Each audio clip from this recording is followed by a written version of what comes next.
y'all. So today's old school boxing lesson comes from Mike Donovan and his whole leverage guard. Now I've broken this down before, but I figured, hey, I've been seeing some videos on it, so we'll go ahead and break it down again the way it's really taught in the book. So we're gonna go ahead and we're gonna take out the static movement of having the body square. We're gonna go ahead and get into our bladed stance as pretty much in the book. We wanna keep our elbows nice and tight to our body, to our hip here. Obviously chin down, shoulders up. Now you want to keep both hands open. Why are you keeping your hands open? Because it allows me to block, cuff, and anything coming at me. Obviously I can take more of it here than here, right? Obviously there's a gap now compared to right now. Why am I leaving one hand in front of the other? Because this is a guard, this is a guard before you get into the face. So there's two hands you got to get through now before you can get to my face. And from here it's going to allow me to utilize a leverage guard, utilize cuffing and blocking, or blocking the stomach. So you can see from the guard, from this guard here, it's going to allow you to do all that. So now, the leverage guard. So as he said, it's basically an exaggerated version of a breaststroke swimming, right? So the breaststroke swimming from this position here, from having our hands open again, keeping our face somewhat covered, we're going to shoot the hands up nice and slow, bring them out and back to the side, right? So obviously you don't fight like this, but this is the way that you're going to train it. Now, what you want to start doing is keeping it nice and tight. So instead of going out, now we barely bring it out, and now come right back into position. So again, up, up. So now you would utilize your left and your right. So if he was throwing a jab or a right, I would come under. So another thing with this is you want to have your hands under his. Is if I'm here, it's kind of hard for me to throw out a leverage guard if my hands are already high, but if they're under his, now from this semi-crouch, whether he throws a jab or a right, I can throw out that leverage guard and it's going to leave his body open on his left side. If he throws out again a jab or a right again, I can still utilize my left, and again, this is actually protecting all of my face. Obviously, I don't want to stay there. As soon as he hits, I'm coming in and then moving around. But again, the stance and the movement is up, out, and moving out. It's not a bent arm hand here. It's out. It's fully extended out, right? So let's just say you were on the bag like a wall bag here, and again you're going slow. I did fracture my knuckle on my right, so hitting hard. It's kind of tough right now.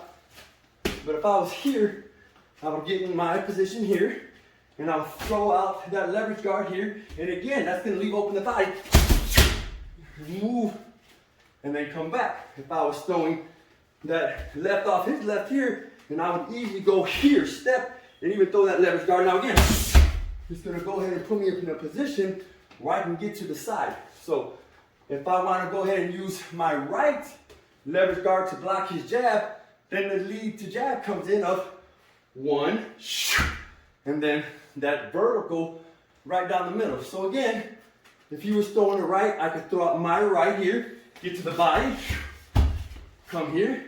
If he was to throw out his jab, I could throw out the leverage guard up, and again, hit that body. So just a little demonstration of the leverage guard and how it's actually meant to be is a long arm out block, not a bent arm block. Anyways, so let me know what you think.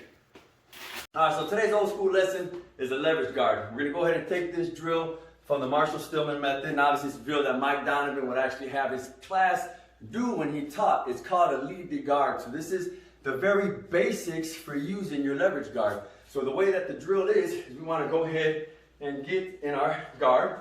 Now we're going to go ahead and throw out a lead. The minute we throw out that lead, obviously they're going to punch back. So we want your partner to go ahead and throw out his lead now.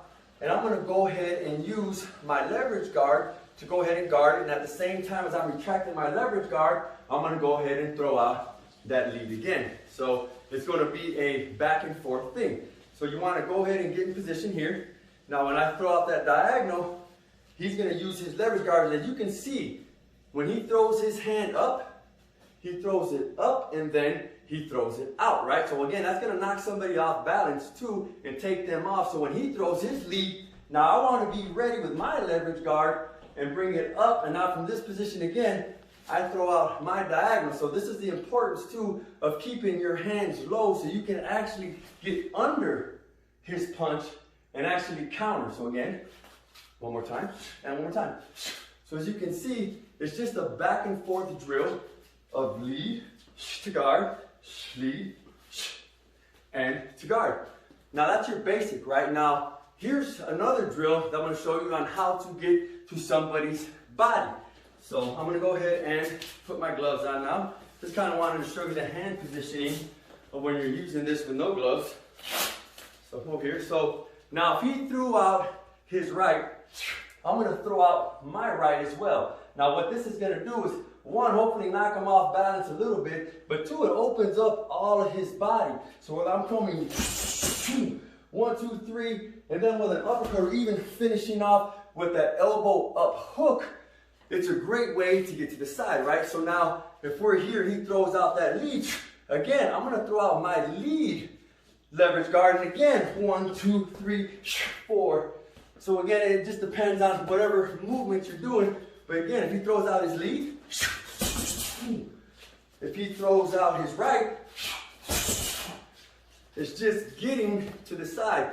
Now, whether you're just using it for the whole lead to the face, again, he throws out his jab. I'm going to utilize my right leverage guard. Now, again, I can come down or up and then continue with the punches. So you can see you have the lead to guard, and then it helps you get onto the side. So we're more shadow boxing throughout his right. Again, even here, I'm just going to go ahead and utilize whichever hand I have. He throws out his right.